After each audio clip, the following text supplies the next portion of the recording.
June 14th, 1899, Volume 2. Jesus Wants to Chastise the World.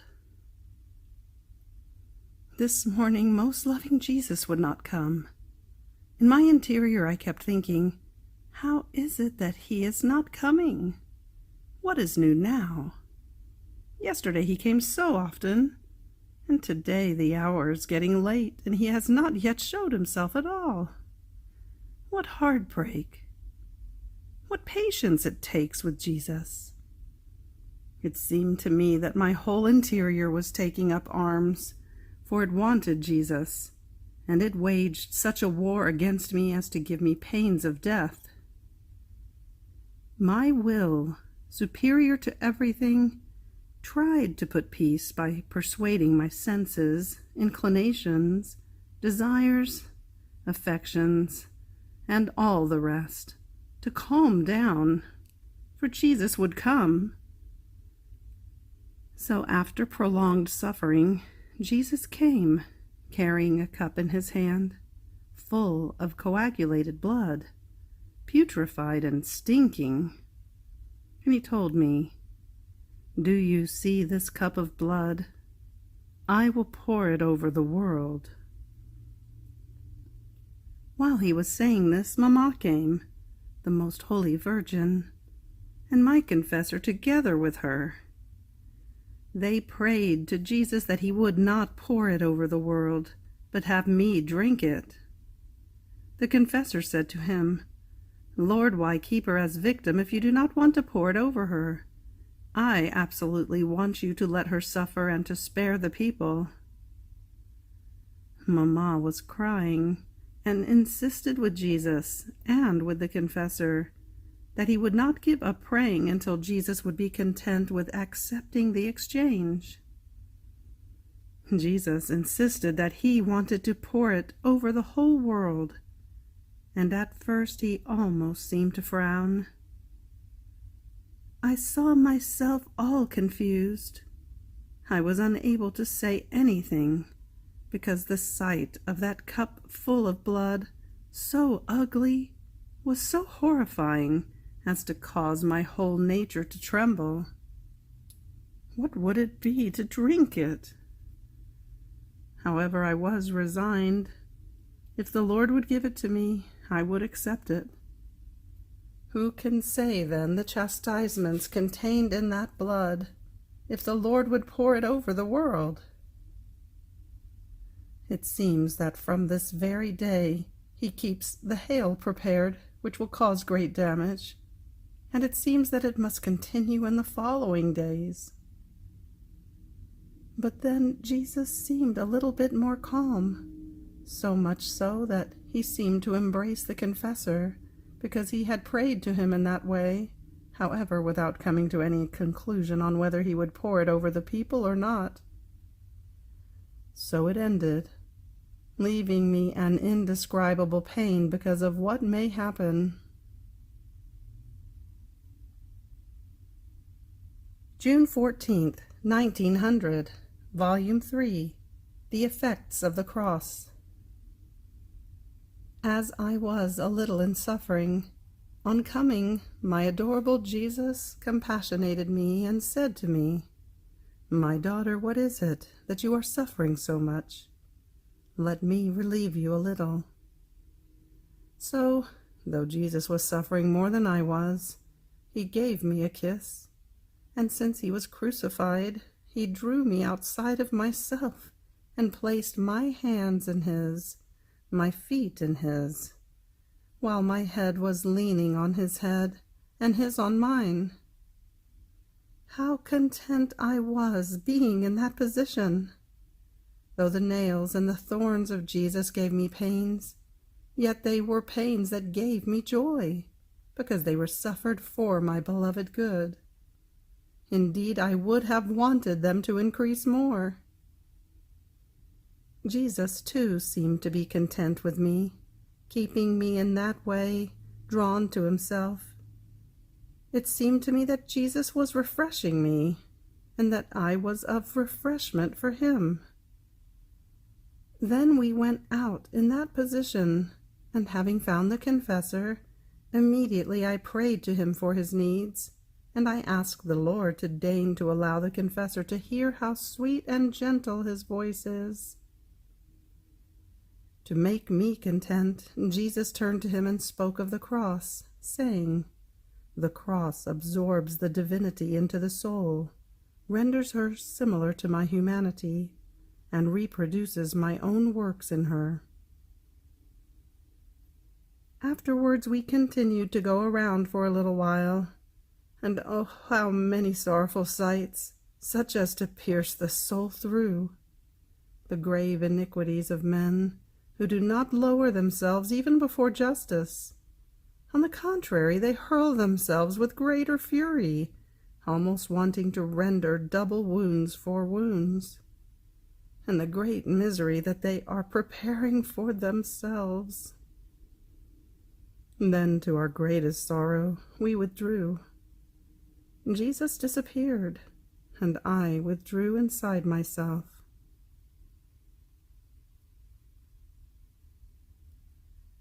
June 14th, 1917, Volume 12.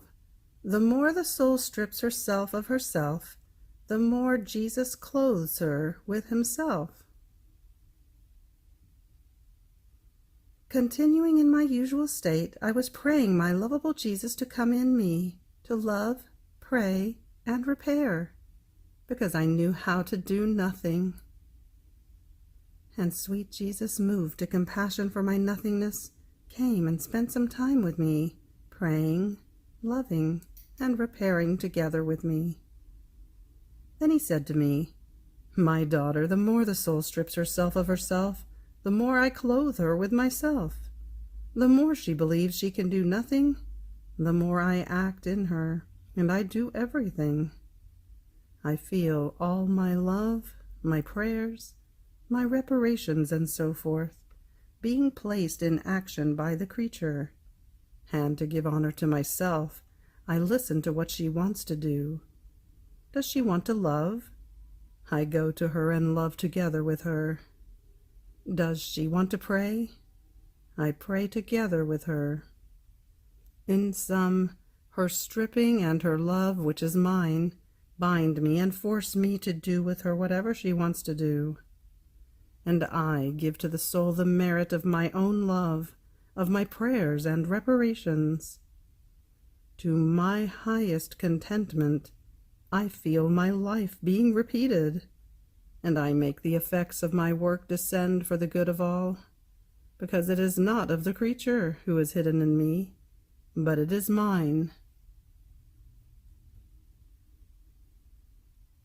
June 14th, 1918, Volume 12. Jesus reproaches her because she does not write everything. Continuing one evening, after writing, my sweet Jesus came and told me, "My daughter, every time you write, my love receives one more little outpouring, one more contentment, and I feel more drawn to communicate my graces to you. However, know that when you do not write everything, or when you pass over my intimacies with you, over the display of my love, I feel as though betrayed, because in that display of love, in those intimacies with you, I tried to attract not only you to know me and love me more, but also those who would read my intimacies of love, in order to receive more love also from them. And if you do not write, I will not have this love, and I remain saddened and betrayed. And oh, my Jesus, it takes such an effort to put on paper certain secrets and intimacies with you. It seems as if one would want to go outside of the order of others. And Jesus, yes, this is the weakness of all the good, who out of humility, out of fear, deny love to me, and in hiding themselves, they want to hide me. Instead, they should manifest my love to make me loved.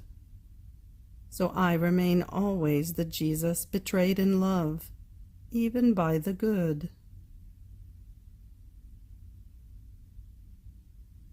June 14th, 1924, Volume 17, How God is Order. The beauty of the soul who lives in the supreme will.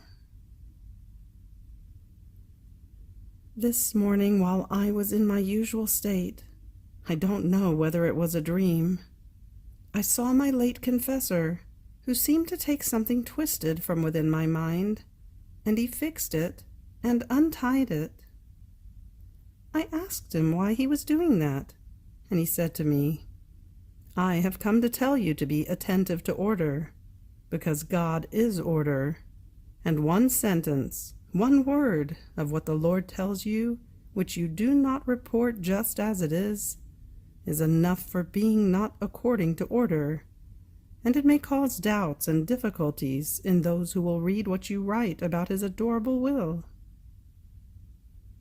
On hearing this, I said, "Is it perhaps that you know I have written disordered things until now?" And the confessor, No, but be attentive for the future. Let the things you write be clear and simple as Jesus says them to you, and omit nothing. Because if only one little sentence, one word of those which Jesus tells you is missing, or if you write it differently, that is enough for order to be lacking. In fact, those expressions, even minute, serve to give light, to allow the meaning to be understood with greater clarity, and to link the order of the truths which good Jesus manifests to you. You are apt to omit many little things, while the little things link the great, and the great link the little. Therefore be attentive in the future, that everything may be well ordered. Having said this, he disappeared from me, and I remained a little concerned. After this, I was abandoning all of myself in the holy divine will, and my Jesus, moving in my interior, told me, "My daughter, how beautiful it is to see a soul operate in my will. She plunges her action, her thought, her word in my will. She is like a sponge, and as she becomes soaked with all the goods which my will contains, many divine acts can be seen in the soul which emanate light, and it almost cannot be distinguished whether they are acts of the Creator or of the creature. Becoming impregnated with this eternal will, they have absorbed within themselves a power, a light, and the way of operating of the eternal majesty. Look at yourself. How beautiful my will made you. Not only this, but it encloses me in each one of your acts, because enclosing my will, you enclose everything." I looked at myself, and oh, how much light came out. But what struck me and pleased me the most was to see my Jesus enclosed in each one of my acts. His will imprisoned him within me. June 14th, 1929, Volume 26, Accounts with Jesus. The Soul, Bank of the Divine Will. Unforgettable Memories. Eden.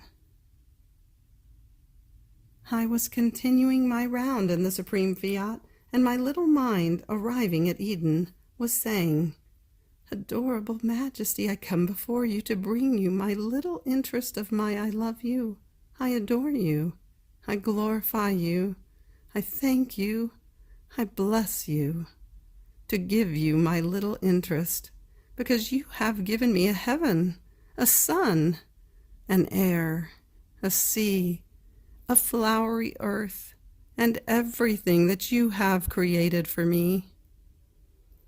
You once told me that each day you want to do the accounts with me and receive this small little interest of mine, so that we may always be in agreement, and keep the whole creation given to me by you as little daughter of your will, safe inside the little bank of my soul."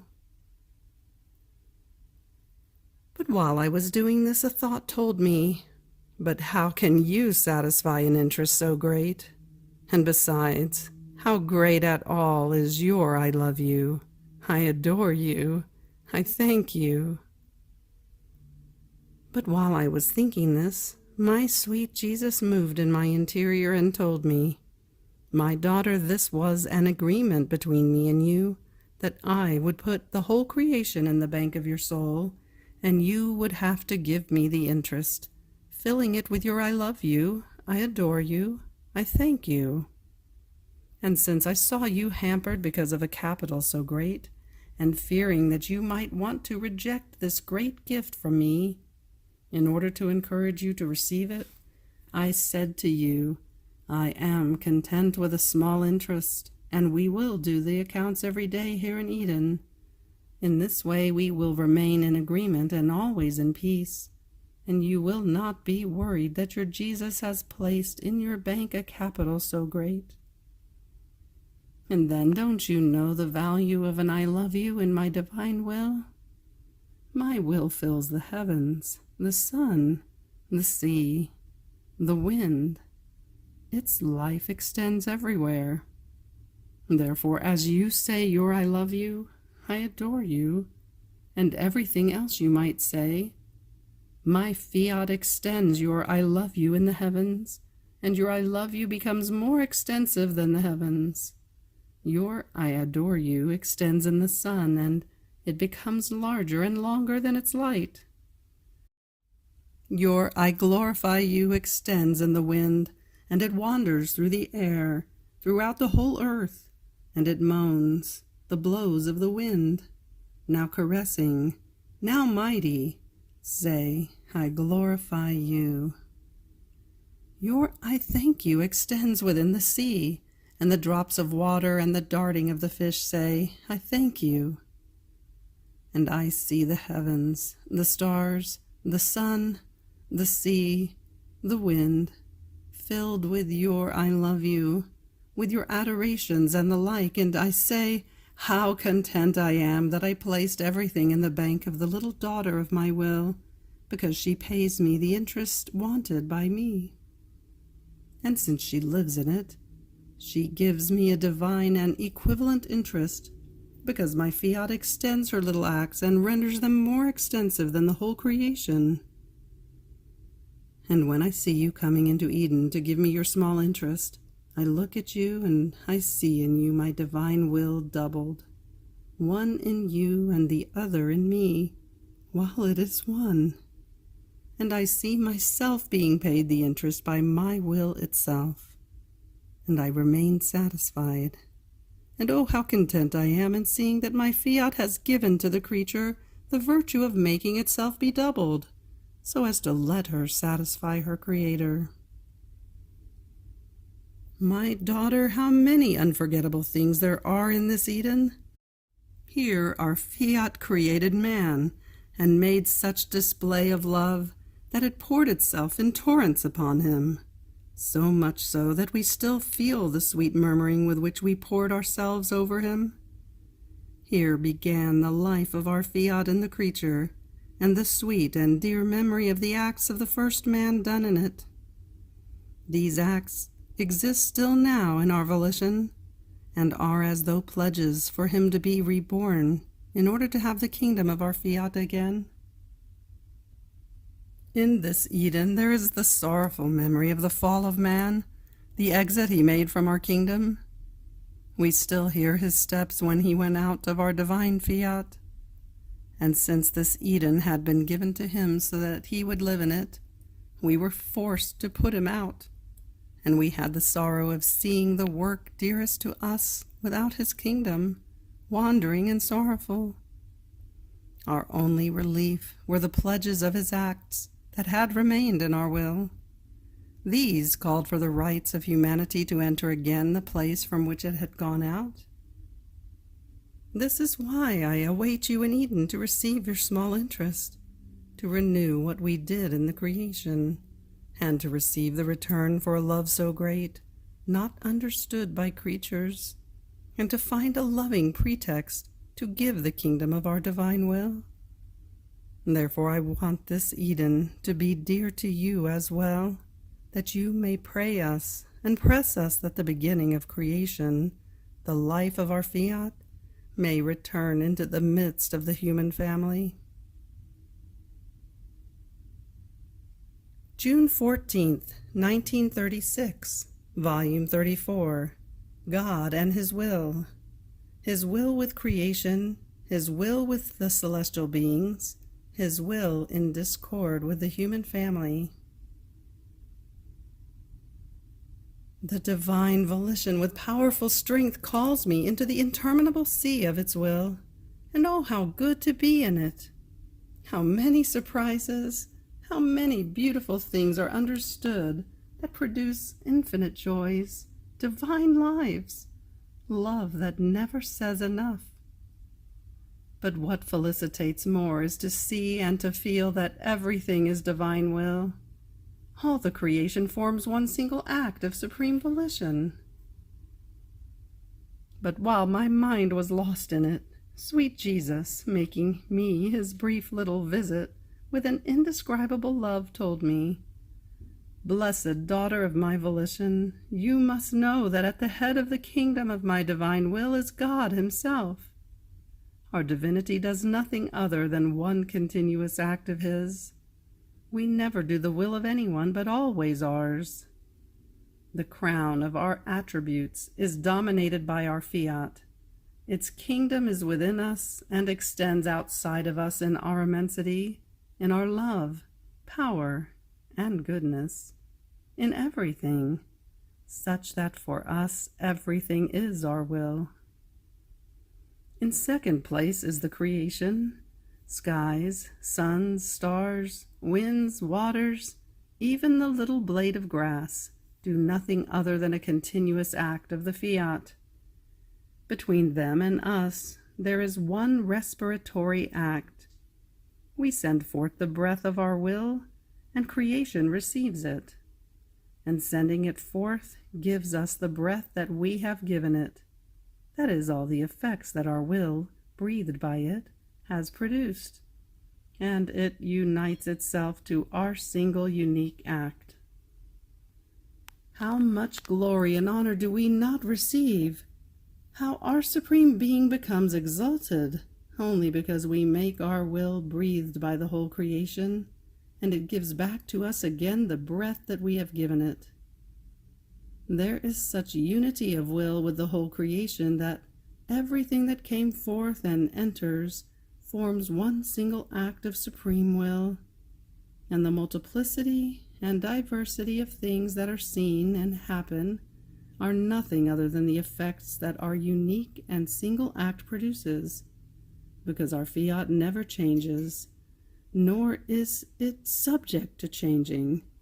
All its power is exactly in this, to do one act only, in order to be able to produce all the possible and imaginable effects. In the third place come all the angels, saints, and blessed of the celestial fatherland. They go around our Supreme Being, and they breathe the strength, the sanctity, the love, the infinite joys, the happinesses without number of the divine volition. They form one single life with it. This life they feel within themselves as their own life. They feel it outside of themselves, in which it brings them the open sea with divine happiness always new. But one is the act that it forms in heaven, divine will. One is the breath. One single thing is needed, divine will. If, may it never be, a single act, a single breath could enter into heaven that was not divine will, the celestial fatherland would lose all the enchantment, the beauty, the charm with which it was invested. But this cannot be. See, therefore, that my Fiat has all the supremacy. The blessed only by breathing it remain filled with seas of joys and of incomprehensible happiness. And while they send forth their breath, our divinity feels the happiness that all the saints enjoy, and we all magnify our supreme volition as beginning, font, and origin of all goods. In the fourth place comes the human family. It goes around us, but since their will is not one with ours, they do not breathe our volition that places the order, the sanctity, the union, the harmony with its Creator, and therefore they remain scattered, disordered, and as lost from us. They are unhappy beings.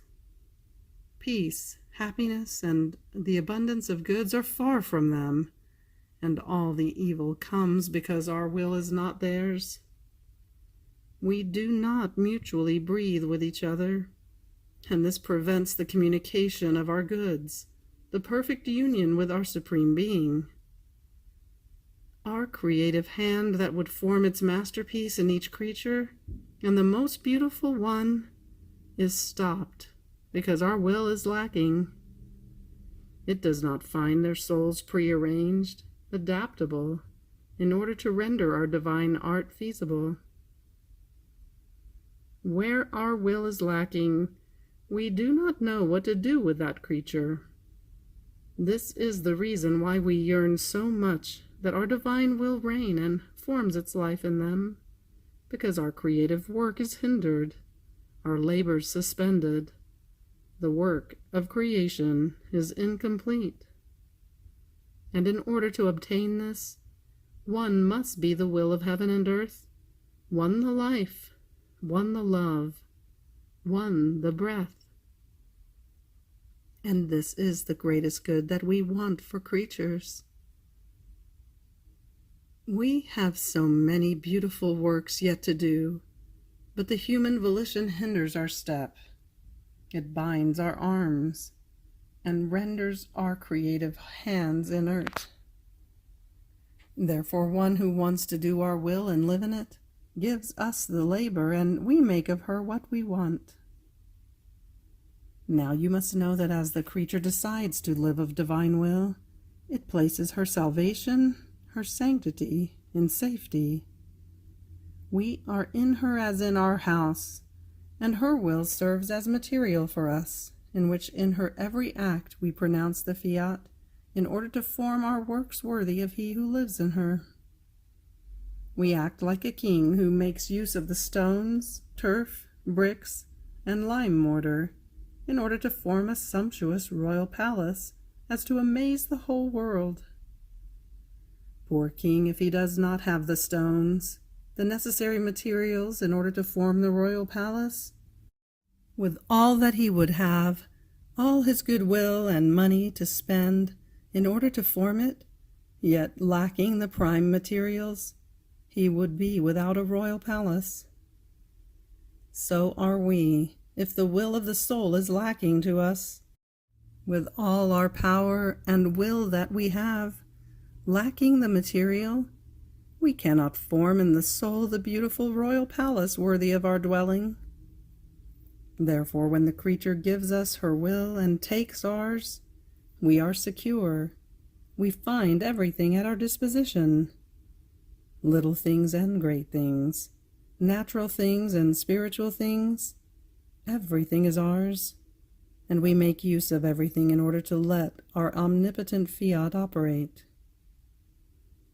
And since our will does not know how to be without its works, it makes the recall of all its works into the royal palace that with so much love it has formed in the creature. It surrounds itself with all the works of creation, skies, suns, stars. They give it homage. It places in order in her everything that I did in the redemption, my life, my birth, my infantile tears, my sufferings and prayers, everything. Where my will is, nothing must be lacking, because everything came forth from it. With right, everything is its, and therefore where it reigns, it forms the centralization of all its works. And oh, the beauty, the order, the harmony, the divine goods that are seen in this creature. The heavens are amazed, and everyone admires the love, the power, of the divine will, and trembling they adore it. Therefore let yourself be worked by it, and it will do such great things as to amaze you. In addition to this, our love, our eternal wisdom, has established all the graces that we must give to the creature, the degrees of sanctity that she must acquire, the beauty with which we must impearl her, the love with which she must love us, and the very acts that she must do. Where our fiat reigns, everything is realized. The divine order is in full vigor. Not one comma is moved. Our operation is in full harmony with the works of the creature. And oh, how we delight ourselves!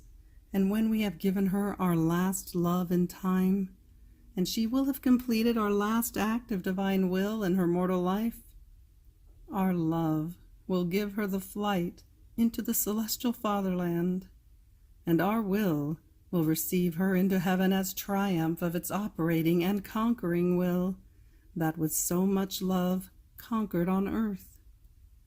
In fact, her last act will be the outpouring that she will make in heaven in order to begin in our felicitating will that will have no end.